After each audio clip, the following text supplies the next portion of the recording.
Hi, welcome back to Cappuccino Chat.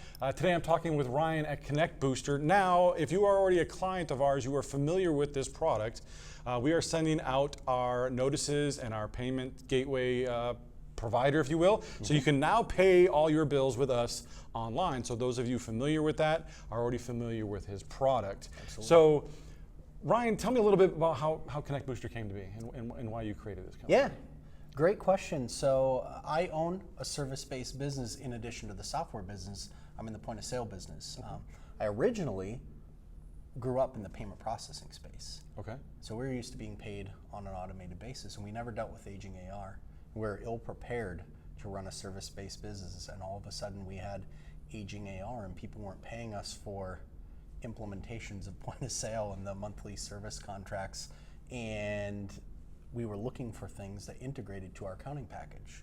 As you bring in payments, obviously you know as a business owner, prior to using us, you had to always match up those payments to accounting, and it's a lot of work. And so not only were we looking for a way to automate cash, but eliminate work inside of bringing that money inside of our business. And so in seeking out tools that integrated to the business systems that we use, we couldn't find them. And we were in the payments processing space, and we couldn't find a tool, so we started building it. And once we built it, it started automating our cash flow. Once it started automating our cash flow, I said, boy, there's a lot of other service-based businesses that could probably benefit from this, not only from bringing cash in on time, but then also eliminating the work involved in bringing dollars inside of your business, and so those automations to accounting. And that was the birth of the product Connect Booster, and then how we got that in front of individuals like you, service-based business that need help. And I mean, your cash flow gets affected, we all know. So you may have a big project or you get something going, takes a lot of your cash out of your, well, if it then takes, we all say net 30, right? Everybody says net 30. Right. But in the old days, it's more like net 120, net 150, right? Absolutely. It's one of those things. So, and we all understand that, but if we can get that cash flow and reuse it within our business, kind of like our taxes. Yes. Right, Uncle Sam, if you will. If we don't have to owe Uncle Sam anything, Uncle Sam doesn't owe us, that's the perfect world. Exactly. So we want to get as close to that as we can with the payment gateway. So one thing that comes up though when we're dealing with all this information and the hackers of today and everything that's going on is security and that compliance. And we've all dealt with those weird, awkward PCI compliance.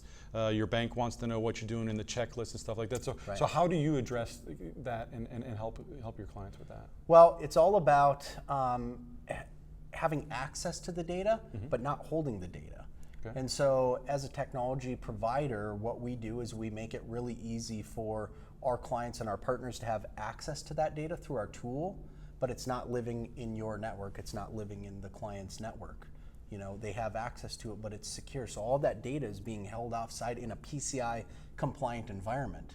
And so really the software, for example, and when you enter a payment information into their system, they don't have access to that payment information directly inside of the software. Yeah, we don't see any of that. It's purely a token. Yeah, correct. Right? And so there's nothing that lives there. So God forbid the product would ever have a breach.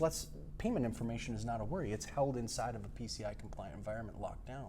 And so that's one important thing. You know, I run into all kinds of scenarios. So not only do we work with other IT service providers, but we work with service-based businesses of all kinds.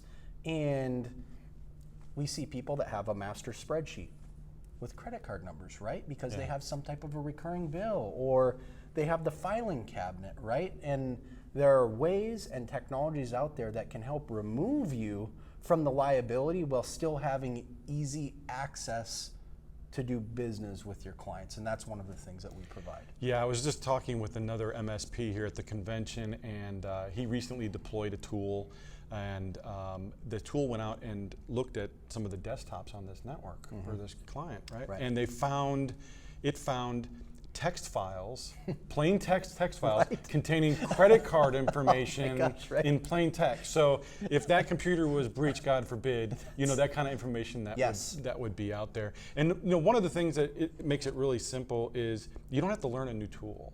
Right? So everybody knows QuickBooks. Right. So not having that double entry, again, you put your invoicing in QuickBooks like you normally do.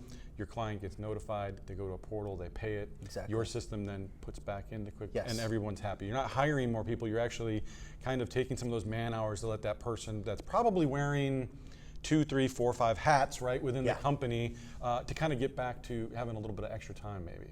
That's exactly it. I always say we're not in the business of replacing people. At the same time, there are typically things inside of the business that have greater value, where if you take the busy work out, they can be adding more value to your business. Or if you're in a growth phase, let's say 20, 30, 40% growth. What does that look like after a 40% growth year if you're still dealing with these same problems?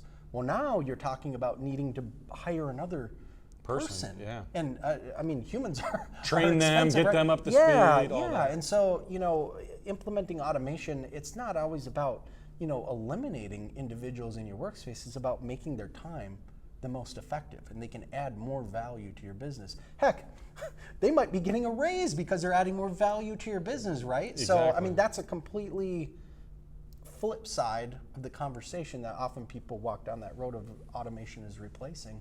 No, we're doing more with less, and we're being good stewards of what we have as business owners, right? Exactly. And in today's world too, we're all familiar with, you can pay all sorts of bills online, right? You can pay your gas bill, your electric bill. Yes. You log in, you pay it. So just getting your business at that level can severely boost productivity and stuff. So it's made a big difference in our company with the time spent on following up on, hey, did you receive that aging? Did you receive that invoice? Yes. You don't have to. It can be set up to automate some of those things again. So you're taking that time. You're giving that time back to that employee to concentrate on those more things that your business is all about in the service industry. That's a great point because, let alone payments coming in and being automated, or making it easy for clients to give you money. We all know it's hard enough to get in the door and close a sale. It shouldn't be hard to bring in the money after the fact. That's a mantra. But notifications if things do go past due, or you have projects or product that has net terms that needs to go out, that might fall well outside of an automated recurring type bill, right? Well, let's stop being a collection agency. Let's stop being a bank. There are automations in place in software, ours or others, that can help notify clients if things go past due, notify them maybe if they have an upcoming payment. And I think what that does not only helps reduce aging AR inside of your business, it makes you look more professional, right? It does. You think of the big businesses out there, they have 24/7, 365 access to the information that people want. And a lot of times service-based businesses in the small to medium-sized business space, they can serve that up manually, but oftentimes it's during business hours, right? Yeah. So through software, your end client can receive this 24/7, 365, and you're right, that is the trend. People are coming to expect that from service-based businesses of all kinds. And this doesn't have to be an expensive thing. Correct. There are tools out there. We're certainly one of them where it can be a low managed monthly fee, and you don't have to have this large capital. Yeah, and really easy to integrate. It wasn't a big issue. So again, it's something to look into. Get your service industry back up. Get cash flow back under control. That's really what it's all about. Cash is king. Cash is king. It's like blood in our veins. It is. Cash is the blood of the business, man. Absolutely. So this is Cappuccino Chat. So I've got to ask. We're at the convention, so coffee again, not the best. But what's your favorite coffee? What do you like? I am a cold press guy. Cold press. So every morning, I literally will drive 5 miles for Dunn Brothers cold press coffee. I get it in growlers. Okay. And it's almost like an espresso. So water warmed up, pour in the cold press, little cream. I'm good for at least 20 minutes after. I'm a caffeine fiend, so you're talking to the guy for. I have an espresso machine at the office that my lovely wife got for me, and I'm a 3 to 4 cupper a day, so I'm pretty good. So thank you very much. Yeah. Everyone, we'll see you next time.